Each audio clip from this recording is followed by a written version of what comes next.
Welcome. My name is Opubo Benabo. The fundamental object of staving off hunger, driving famine for food, is intrinsically subsumed on derivative sustained healthfulness.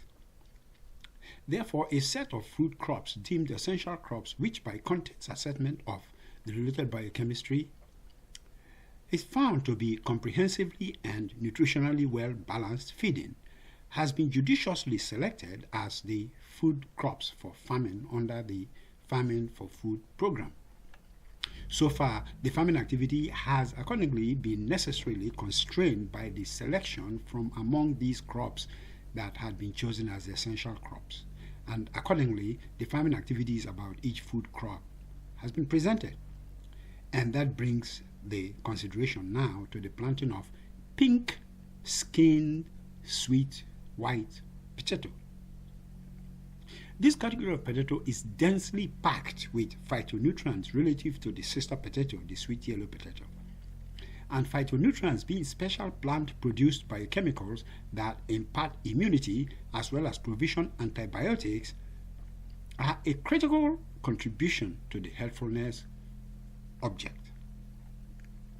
Granted, bitter leaf as a select crop provides many minerals, and sweet white potato provides good collection of vitamins, which combines with various minerals in the body to form the coenzymes with which the body works well with the enzymes or biocatalysts to perform the myriad sequential metabolic reactions.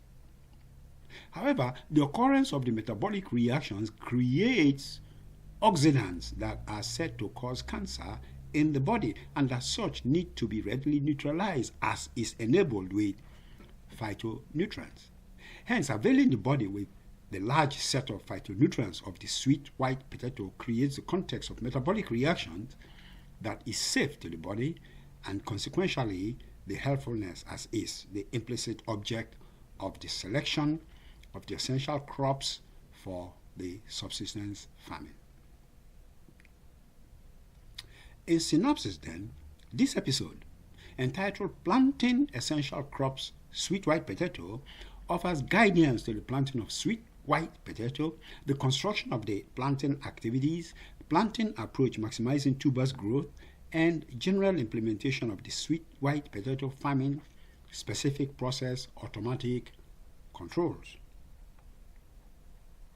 The driver rationale guiding farming the essential crop sweet white potato is to ensure localized unitary harvesting, in which the harvesting of farm produce of single plant does not impact the other tubers, and as such ensures managed harvesting in accordance with prevailing need for feeding.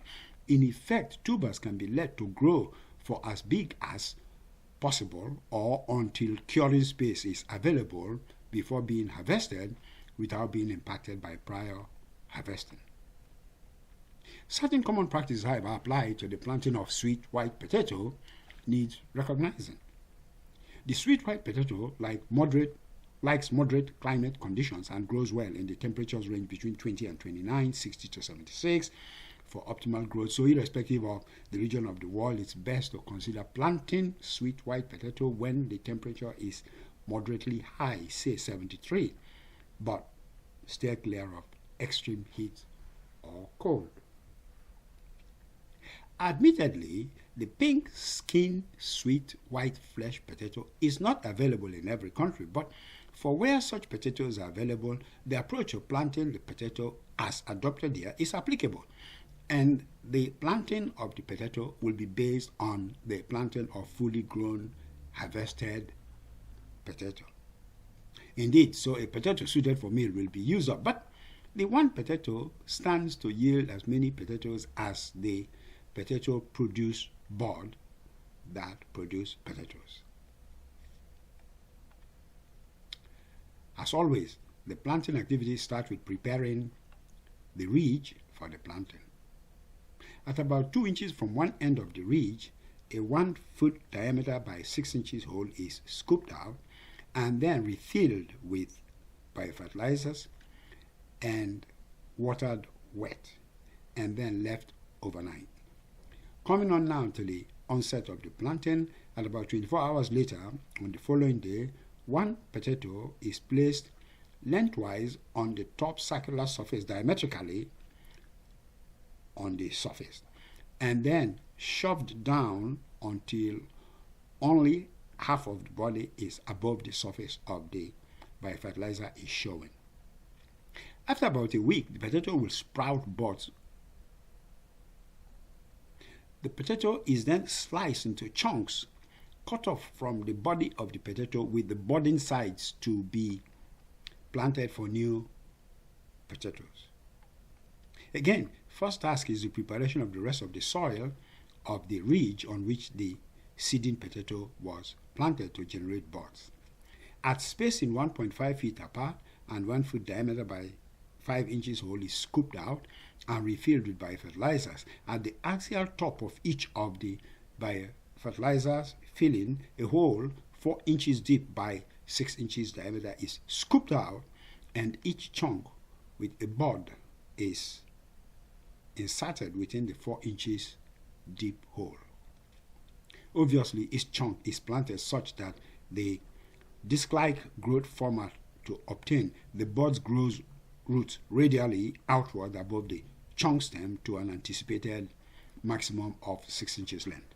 Indeed, because the tubers are anticipated to grow radially outwards from the chunk stem, informed 1.5 feet apart spacing.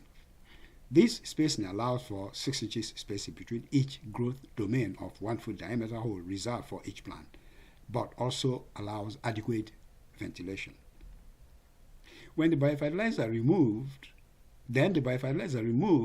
while making the planting hole are pushed back onto the hole, but just enough to mound cover around the potato chunk, with just the bud showing above the soil. The potato chunk and the surrounding biofertilizer mounds are watered wet. Often as needed, more biofertilizers are pushed into the hole to further mound around the growing bud, so the tube roots grown out of the buds of the growing potato plants are covered up, remain underground, being covered with the soil and not exposed to light.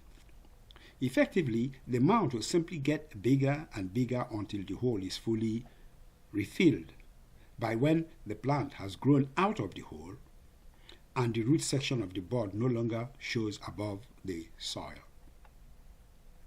As always, although most of the water drains off down into the ground and the soil remains somewhat dry, yet it also remains sort of humid, such that the biologics of the biofertilizer are encapsulated with water matter, but with the interspaces or pores actually dry. In any case, this state of wetness is the object in this circumstance to be established, as even while the soil seems dry as suited to growth of sweet white potato, yet provisions a wet context for the tubers. After the bud plants grow out of the hole, slight behavior of phototropism on bending towards direction of morning sunlight will be perceptible. So a design is built to inhibit the heliotropism, as in episode 12, restricting tropism is also implemented, though again in this case not explicitly for heliotropism but more for ensuring incidence of sunlight directly on the plant from vertically above. The plants, however, are vine and so crawls all over the ground and is suggested to be trellised. So after the plant grows up to about 6 inches above the ground, a peg to which a rope is tied is stuck into the ground, and the rope lightly wrapped around the stem and then tied to an object above. The vine should then wound around the rope, climbing upwards as the vine continues to grow. This is important so that the vine does not crawl on the soil surface and try to produce secondary tubers, and therefore take away from the size of the tubers primarily planted for harvesting. The sweet white potato farming specific dynamic, of course, consists of the light irradiation routine and also of the watering routine, and with the dynamics of these two routines both defining the specifications, and hence adapted to guide the implementation of the crop-specific farming process automatic control mechanism, as in episode 10, Farm Process Automation Controller. Again, PLC programs are implemented to auto-manage the plant's watering and sunlight irradiation routines as established. The routine as auto-performed is simply checked often to ensure non-interruption, and the sweet white potato farming operations left alone for a minimum of 3 months, being the time span of the growth process. Sometime after the 3 months, the plant is ready for harvesting. At harvesting, a few mere hand scraping of the biofertilizer surface readily exposes the potato tubers as spread around the center of the disc growth format.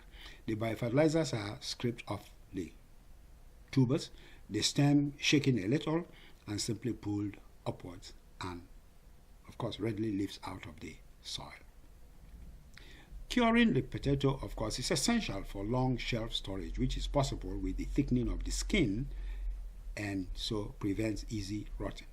So after the harvest, the potatoes are spread out on the shelf in a single layer in a dark space of cool temperature, say 45 to 60 degrees Fahrenheit, and humidity of 80% to 90% for a span of 2 weeks, during which time the skin of the potatoes thickens and thereby also heals minor scratches suffered at the time of harvesting.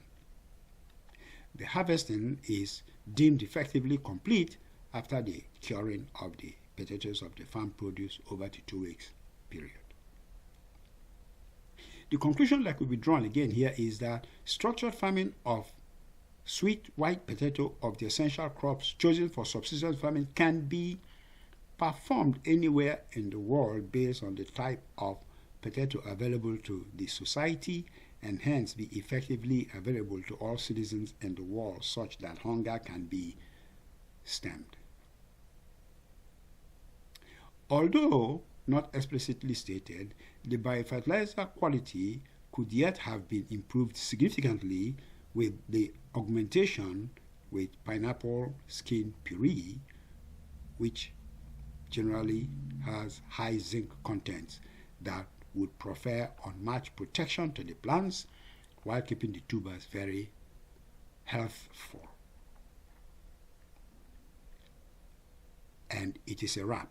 And on that note, I say to you, thank you so much for having come to listen to this observation about efforts aimed at alleviating world hunger through subsistence farming by both urban dweller farmers and emergent countries' small farms farmers. You are truly appreciated, and if you would like to get privileged viewer or reader information, or access podcasts of specialized content, or access even vertically integrated concepts, then I implore you to join my supporter club and enjoy that privilege status.